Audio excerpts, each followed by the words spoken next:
আমার নাম সুবর্ণা। আয়নার সামনে দাঁড়ালে এখন আর নিজেকে চিনতে পারি না। একসময় যে মেয়েটা নিজের ছিপছিপে গড়ন নিয়ে গর্ব করত, আজ সেই মেয়েটার পেটে অজস্র স্ট্রেচ মার্কস, শরীরে মেদ জমেছে, চোখের নিচে কালির দাগ।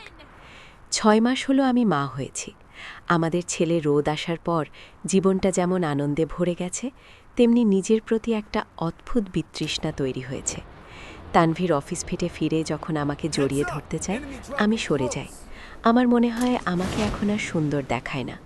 তানভীর নিশ্চয়ই আমার এই থলথলে শরীর দেখে মনে মনে ঘৃণা করে।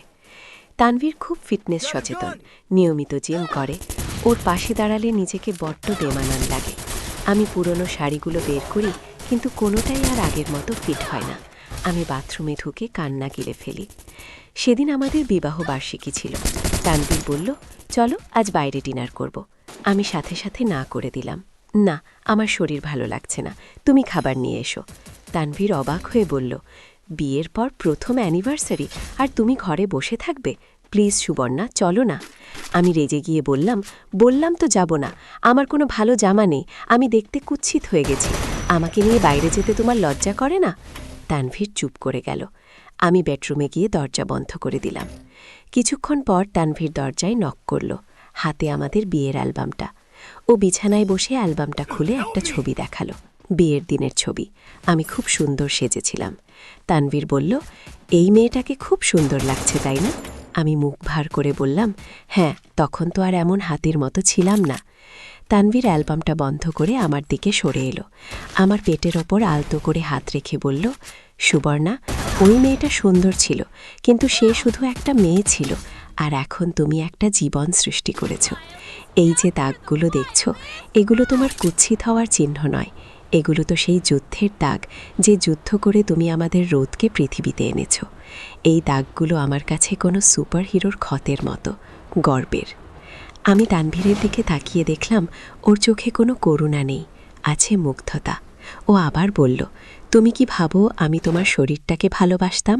আমি তোমাকে ভালোবাসি, আর এখন তো তোমাকে আরও বেশি ভালোবাসি, কারণ তুমি আমার সন্তানের মা।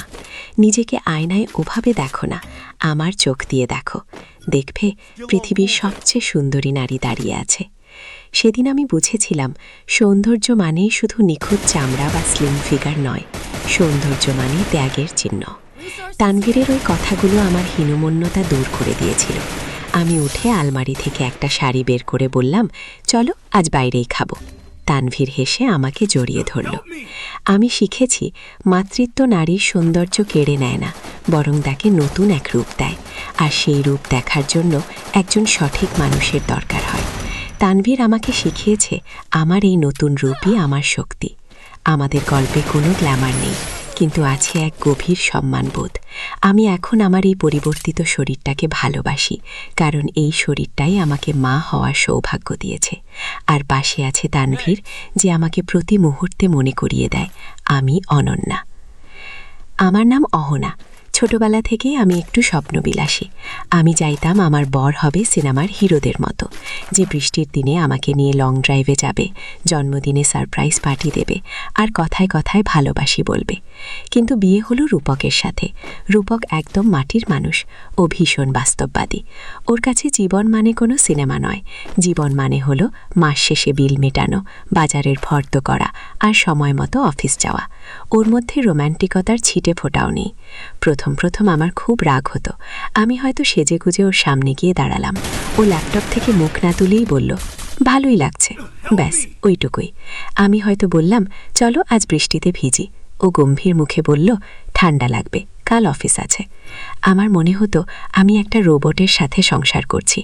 আমার বান্ধবীদের দেখতাম, ওদের বররা কত আধিক্যতা করে, আর রূপক, ও যেন আবেগহীন এক পাথর।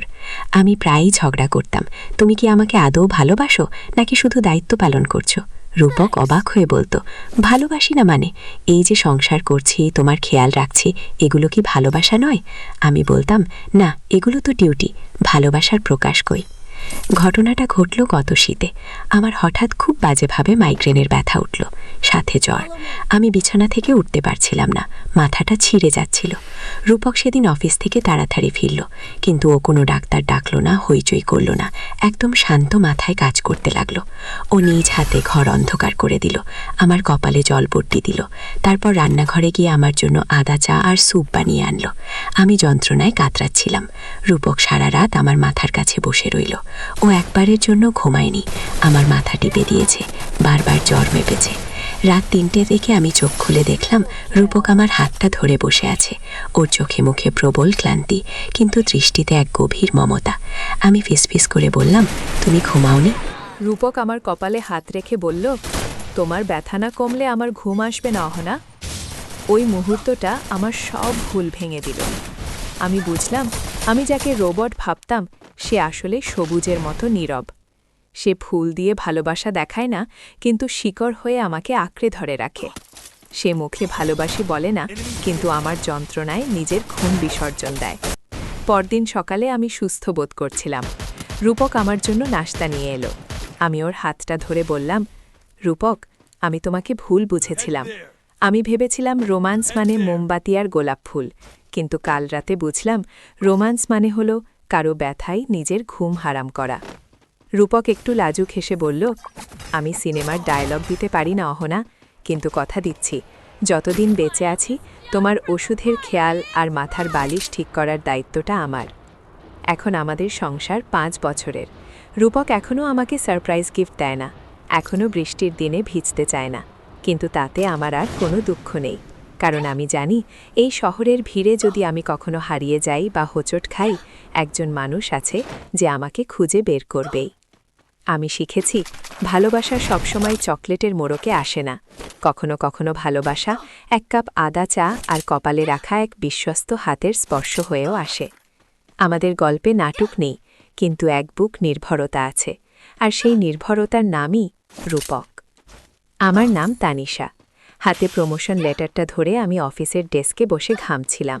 খুশির খবর, কিন্তু আমার মনে এক অজানা ভয়।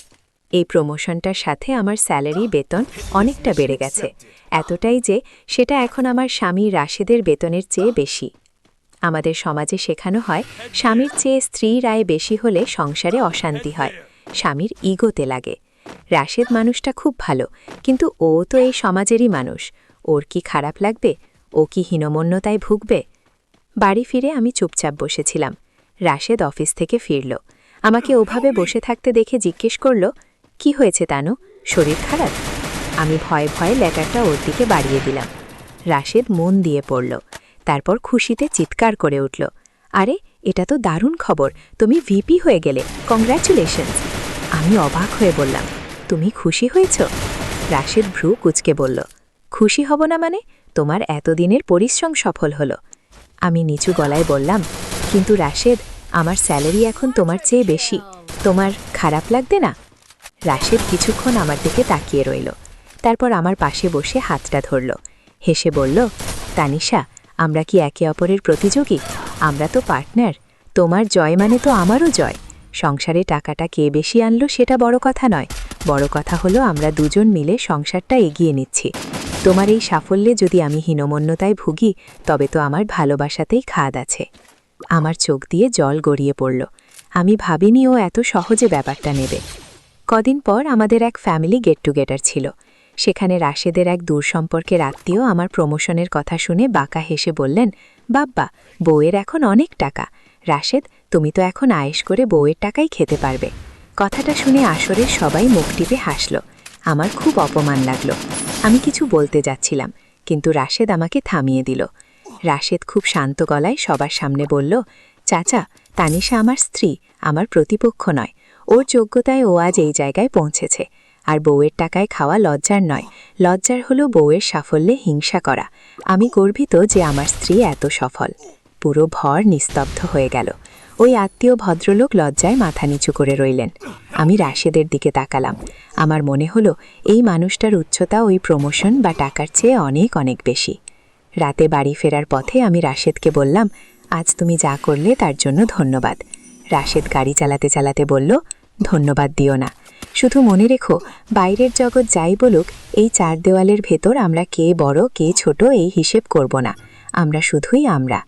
আমি শিখেছি, একজন প্রকৃত পুরুষ কখনো নারীর সাফল্যে ভয় পায় না, বরং সে নারীর সাফল্যে মুকুটটা আরও শক্ত করে পরিয়ে দেয়।